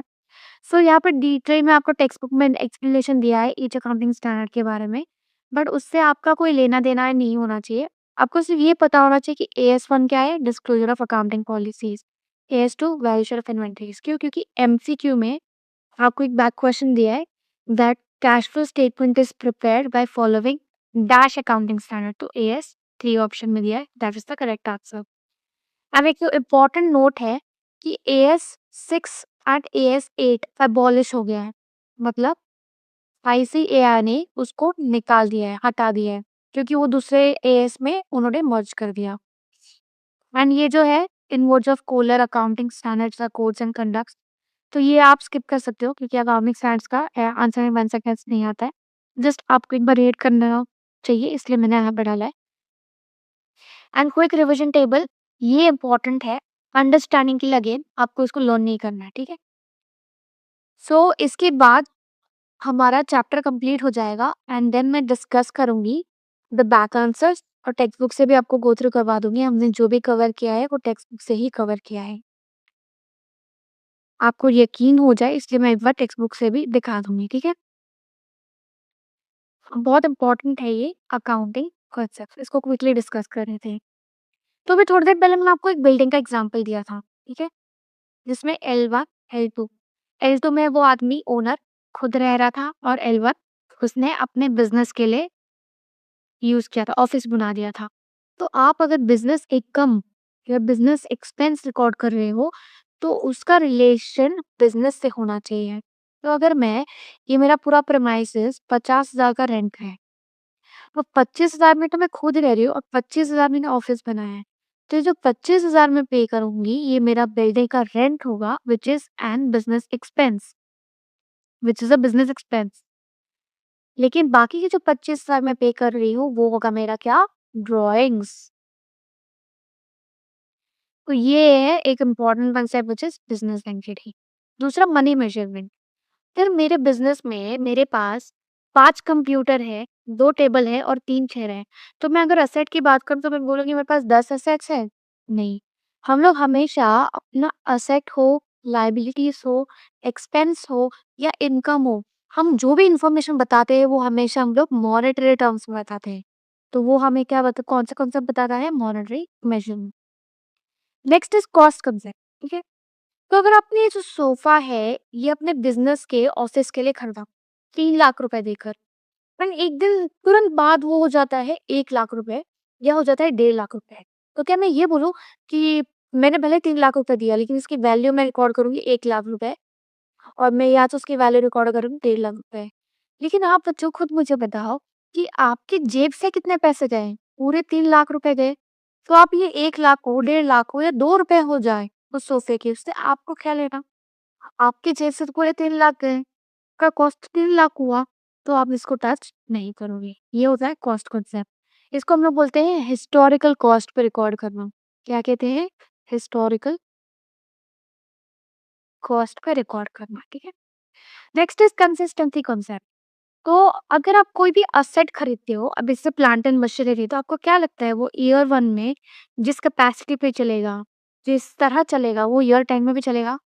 नहीं। तो उसमें कुछ रिपेयर्स लगेंगे, वो खराब होगा कि नहीं 10 सालों में? ऑब्वियसली।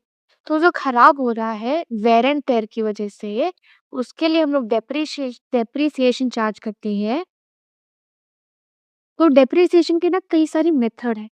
तो कंसिस्टेंसी कॉन्सेप्ट क्या कहता है कि अगर आप कोई मेथड अडॉप्ट कर रहे हो, तो कोशिश ये करो कि जब तक उसकी लाइफ खत्म नहीं हो रही असेट की, तब तक आप वही मेथड फॉलो करो।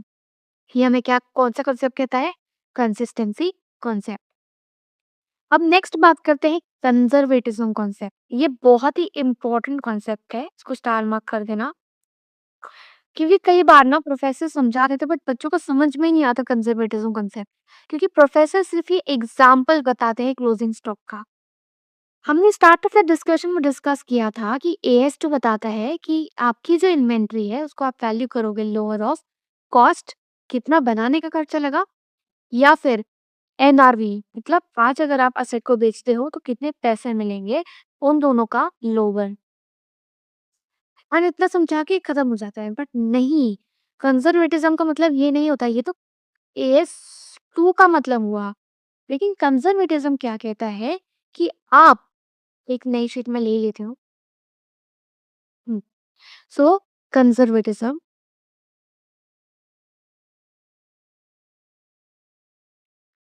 आप अपने फ्यूचर लॉसेस को रिकॉर्ड कर सकते हो आज, टुडे, लेकिन आप अपने फ्यूचर इनकम को रिकॉर्ड नहीं कर सकते। अब मैं उसी इन्वेंटरी के एग्जांपल को लेती हूँ। फ्यूचर लॉसेस, आज कॉस्ट मेरा 35,000 लगा और मेरा मार्केट प्राइस है 1 लाख। तो मैंने फ्यूचर लॉस 65,000 को रिकॉर्ड कर लिया ना 35,000 दिखा के। लेकिन मैं 1 लाख करूँगी तो मैं मेरा फ्यूचर इनकम रिकॉर्ड करूँगी 65,000 का, which is not allowed as per the concept of conservatism. तो एक बार फिर से रिपीट करते हैं। कंजर्वेटिज्म कंसेप्ट कहता है कि आप अपने फ्यूचर लॉसेस को रिकॉर्ड कर सकते हो आज, बट आप अपनी फ्यूचर इनकम को नहीं कर सकते। अब बच्चे कंफ्यूज हो जाते हैं जब हमें बोलते हैं फ्यूचर इनकम। फ्यूचर इनकम से मतलब होता है जो रियलाइज नहीं हुआ है। अब फिर रियलाइज इनकम क्या होती है? अगर सपोज आपने इन्वेस्टमेंट किया है जिसपे आपको 5% इंटरेस्ट मिल रहा है, तो क्या ये डिटरमाइंड इनकम है? दुनिया इधर की उधर हो जाए, आपको 5% इंटरेस्ट मिलेगा ही मिलेगा। That is determined income. तो अगर आपको कैश में या बैंक में नहीं भी मिला हो तो आप रिकॉर्ड कर सकते हो। This is called as crude income. तो यहाँ पे फ्यूचर लॉसेस रिकॉर्ड कर सकते हो, फ्यूचर इनकम नहीं, फ्यूचर प्रॉफिट। मुझे ये यूज करना चाहिए था, फ्यूचर प्रॉफिट रिकॉर्ड नहीं कर सकते। एंड फ्यूचर इनकम भी जो रियलाइज नहीं हुई है, एंड अक्रूड इनकम, ठीक है। तो और एक वर्ड से कंफ्यूजिंग होता है जैसे कि रेवेन्यू एंड इनकम का होता है। तो कई बार आउटस्टैंडिंग और अक्रूड का भी डिफरेंस समझा देती हूँ। तो आप जब भी इनकम यूज करोगे ना, तो इनकम हमेशा अक्रू होती है अगर फ्यूचर इनकम है तो। एंड आउटस्टैंडिंग एक्सपेंसेस हो गए। तो कई बार टीचर्स खुद यूज कर लेते हैं income outstanding, which is wrong. Income accrue होती है, एक्सपेंसेस आउटस्टैंडिंग होते हैं। सो मेरे स्टूडेंट्स हमेशा याद रखना इनकम और रेवेन्यू का डिफरेंस। और एक्सपेंसेस आउटस्टैंडिंग होते हैं और इनकम ग्रो होती है। ठीक है, अब आगे बढ़ते हैं विद नेक्स्ट कॉन्सेप्ट्स। तो कंजर्वेटिज्म क्या कहता है कि आप अपने फ्यूचर लॉसेस को रिकॉर्ड कर सकते हो बट फ्यूचर प्रॉफिट को नहीं, फ्यूचर अनरियलाइज्ड इनकम को नहीं। गोइंग कंसर्न काफी इजी कॉन्सेप्ट है कि आप अपना बिजनेस रन करते हो ये सोच के कि आप कंटिन्यू करोगे उसके ऑपरेशंस। तो इसकी वजह से ही हम लोग जो है कॉस्ट है ना, हिस्टोरिकल कॉस्ट, मैंने आपको बताया था ना कॉस्ट कॉन्सेप्ट में हिस्टोरिकल कॉस्ट पर रिकॉर्ड करते हैं। तो अभी छोटे मोटे टाइम पीरियड में इंक्रीज या डिक्रीज से आपको कोई फर्क नहीं पड़ना चाहिए वैल्यू ऑफ असेट में। नेक्स्ट कॉन्सेप्ट है रियलाइजेशन कॉन्सेप्ट। एंड इसके बाद मेरे ख्याल से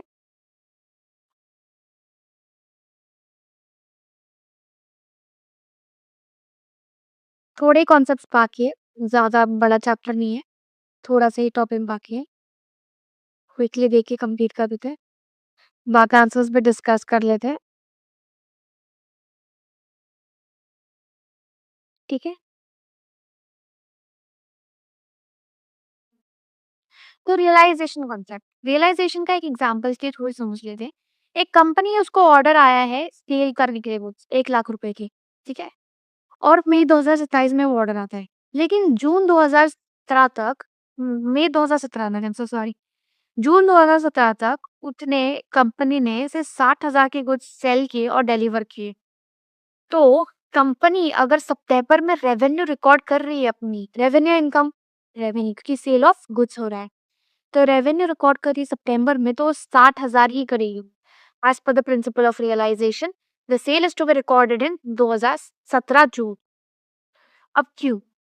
क्योंकि जब गुड्स डिलीवर हो जाते हैं, अनसेल हो जाते हैं, तो जिस दिन आपके पास राइट टू रिसीव आ जाता है, right to receive the payment,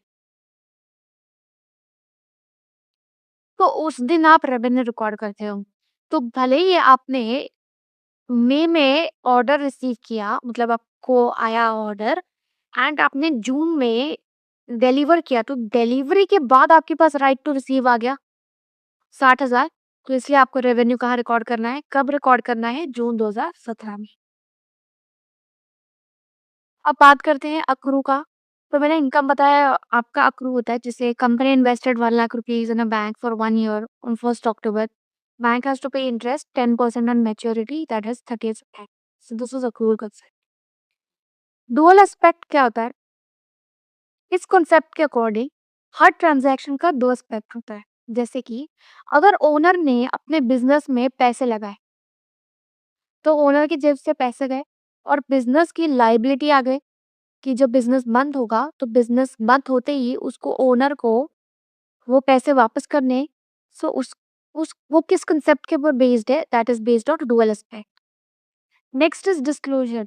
हर एक चीज जिसकी इंपॉर्टेंस है, मटेरियल इंफॉर्मेशन की इंपॉर्टेंस है, मतलब वो पैसे से रिलेटेड कोई इंफॉर्मेशन है, तो आपको डिस्क्लोज करनी होगी। एंड उसको अगर डिस्क्लोज करने से बिजनेस का आउटकम चेंज हो जाता है, तो आपको प्रॉपरली उसको डिस्क्लोज करना है। Last two concepts, materiality concept and matching concept. Materiality मतलब all, according to this convention, financial statements should disclose all material items which might influence the decisions users. This is very important concept, matching concept. ठीक है? सो इसके लिए भी अच्छे खासा एक example ले लेते हैं ताकि आपको बेटर समझ में आए। तो हम लोग पढ़ेंगे मैचिंग कॉन्सेप्ट। तो ये मैं एक ट्रेडिंग अकाउंट बना रही हूँ, ठीक है? तो ट्रेडिंग अकाउंट की शुरुआत होती है, मैं आपको लिखती हूँ ट्रेडिंग अकाउंट। ये आप पढ़ोगे फाइनल अकाउंट्स में, sole proprietor, then partnership firm, not for profit concern, धीरे-धीरे आपको सब कुछ पता चलेगा। शुरुआत होती है टू ओपनिंग स्टॉक, मतलब पिछले साल का आपके पास जो भी रॉ मटेरियल्स होगा एक्स एक्स, ठीक है? फिर आप परचेस करते हो इस साल for raw materials less closing stock of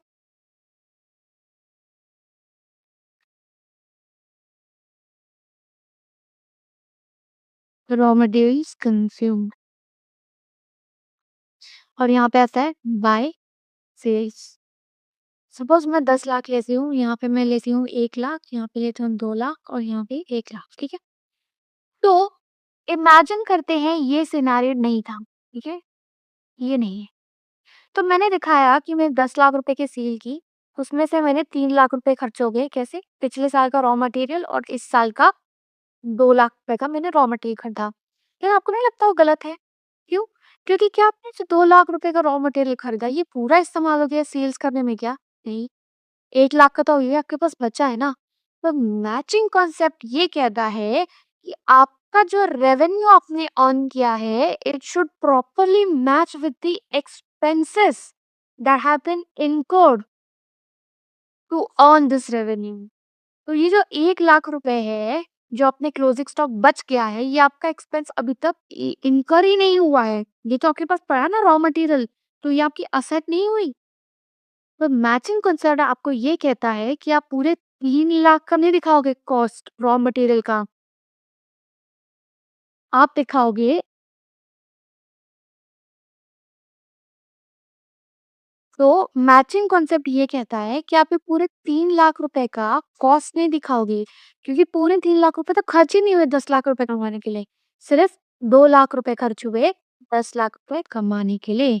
तो ये कहता है आपको आपका मैचिंग कॉन्सेप्ट। एक बार क्विकली रीड कर लेते हैं। So according to this concept, revenues during an accounting period should match the expenses incurred during that period to earn the revenue. On the basis of this concept, adjustments are made for outstanding and prepaid expenses and accrued and unearned revenue.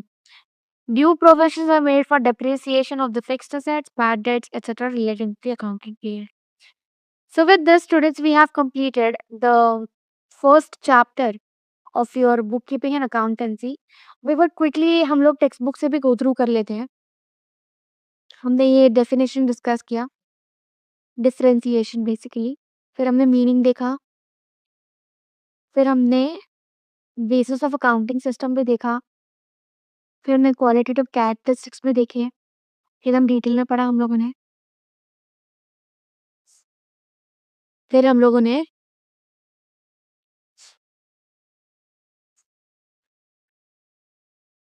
Transactions का भी meaning देखा, types of transactions भी देखे, फिर concepts capital and drawings भी देखा, फिर debtor creditor bad debts types of expenditure भी देखा, फिर cash discount credit discount, solvent insolvent person in accounting year, goodwill क्या होता है, प्रॉफिट एंड लॉस क्या होता है, असेट्स लाइबिलिटीज उनके टाइप्स, नेटवर्थ, कंटिंजेंट लाइबिलिटी, फिर अकाउंटिंग कॉन्सेप्ट, ये सारे कॉन्सेप्ट डिस्कस किए हम लोगों ने, ये भी हमने डिस्कस किया। फिर मैंने आपको अकाउंटिंग स्टैंडर्ड्स के बारे में बताया, इसका डेफिनेशन मैंने आपको दिया है अपने नोट्स में। फिर इसकी क्यों जरूरत पड़ी, यूनिफॉर्मिटी, ये सब आप एक बार रीड कर लेना ऊपर ऊपर से। फिर इसका कोई जरूरत नहीं है, सिर्फ ये आप देख लेना, ये one disclosure of accounting policies है, AS two valuation, cash flow statements, आप एक बार खाली हेडिंग देख लेना और कुछ नहीं। फिर आते हैं हम लोग टेक्स्ट बुक के एक्सरसाइज क्वेश्चंस पे। उसका मैंने आपका सोल्यूशन ऑलरेडी प्रिपेयर कर दिया है, मैं आपको खुद ही दिखा देती हूँ।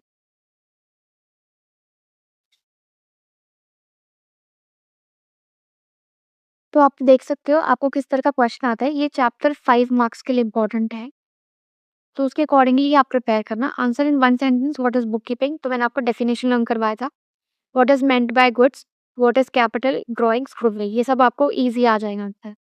When recording of business transactions, book keeping. Amount invested by business in the business by the proprietor's capital. Person to whom amount is payable, creditor. Exchange between two parties, transaction. Excess of expense over income loss. A person whose assets are sufficient, solvent person. Art या science of recording, book keeping, आपको मैंने detail में पता है art क्यों है science क्यों है। Property of any description owned by the proprietor assets which remain in the business for only short period, current assets. Allowances given on catalog price. ठीक है, जब सेलिंग प्राइस पर डिस्काउंट देते हैं तो उसको कैश डिस्काउंट कहते हैं, कैटलॉग प्राइस पे देते हैं तो उसको ट्रेड डिस्काउंट कहते हैं। अब आगे देख लेते हैं। फिर ये select the most appropriate alternative surplus of income over expenses profit, basis of accounting actual cash, amount which is not recoverable bad debt. They must disclose all material information, disclosure concept, commodity in which traded is goods, reputation, goodwill, according to which AS, so AS3 cash flow statement is prepared. Immediate recognition of loss is supported by principle of conservatism। मैंने आपको बोला ना future losses आप record करना चाहिए। Brief explanation, तो उसको क्या कहते हैं, brief explanation of a thing और service between the parties is termed as transaction. I guess there is some issue, क्योंकि ब्रीफ एक्सप्लेनेशन नहीं होना चाहिए, पर मुझे मैं देख लेती हूँ टेक्स्ट बुक में क्या दिया है।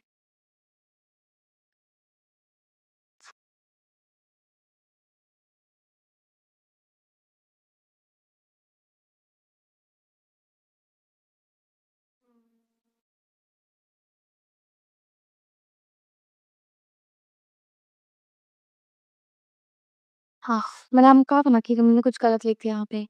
तो brief explanation of an interest called as narration, an act of exchange of things between two parties is known as transaction. तो नोट्स में मैं चेंज कर दूंगी, मैं यहाँ पे लिख देती हूँ। सो ब्रीफ एक्सप्लेनेशन को हम लोग कहते हैं नरेशन, और एक्ट ऑफ एक्सचेंज को हम लोग कहते हैं ट्रांजैक्शन। प्रिंटिंग मिस्टेक है और कुछ नहीं। फिर वेदर यू अग्री और डिसएग्री, तो ये भी काफी इजी है। रिमेंबर स्टूडेंट्स, आप अगर डिसएग्री करते हो तो आपको उसका करेक्ट स्टेटमेंट लिखना होता है, और अगर आप अग्री करते हो तो भी आपको करेक्ट स्टेटमेंट लिखना होता है। ये अग्री डिसएग्री ना 1 से 2 मार्क के लिए आता है, तो आपको कम से कम 2 पॉइंट्स लिखने ही है, मैंडेटरी लिखो। 1 मार्क के लिए आ रहा है तो भी सेफर साइड के लिए आप 2 पॉइंट्स लिख के ही आना। फिर कंप्लीट द फॉलोइंग सेंटेंस, ये भी काफी इजी है अगर आपने कॉन्सेप्ट अच्छे से ध्यान से सुना होगा तो। बस यहाँ पे देखना कि excess of gross profit over ex operating expense बोल रहा है, तो आप सिर्फ प्रॉफिट नहीं ऑपरेटिंग प्रॉफिट लिख रहे हो, बाकी तो आपने देखा ही है। हाँ, ये जो क्वेश्चन है ना, क्वेश्चन नंबर 4, ये बच्चों को काफी कंफ्यूजिंग होता है, क्योंकि बच्चे क्या करते हैं ना, ये सेंटेंस लिखा आपने तो वो ट्रू या फॉल्स लिख के आते हैं, बट नहीं। महाराष्ट्र स्टेट बोर्ड का पैटर्न क्या है, आपने फॉल्स लिखा तो आपको नीचे लिखना होता है जस्टिफिकेशन। तो जस्टिफिकेशन में अगर आपको 1 पॉइंट 2 पॉइंट जैसे 2 पॉइंट लिखने होते हैं, ये 1 से 2 मार्क्स के लिए आपका है, ठीक है। तो आपको 2 पॉइंट लिखने होते हैं कि आप क्यों फॉल्स कह रहे हो या आप क्यों ट्रू कह रहे हो। और मैंने आपको एक ब्रीफ एक्सप्लेनेशन प्रोवाइड किया है, क्योंकि मैं आपके ऊपर छोड़ रही हूँ आप क्या जस्टिफिकेशन लिखना है। अपने अंडरस्टैंडिंग के बेसिस पे ही लिखना होता है, आपको कहीं और से रेक्टिफाई नहीं करना है। तो जैसे यहाँ पे लिखा है conservatism means to follow safe act, मैंने लिखा है it follows the principle of caution.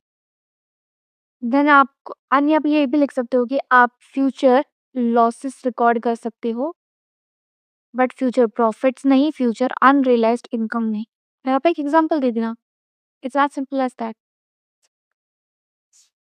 With this we have completed and come to the end of the chapter.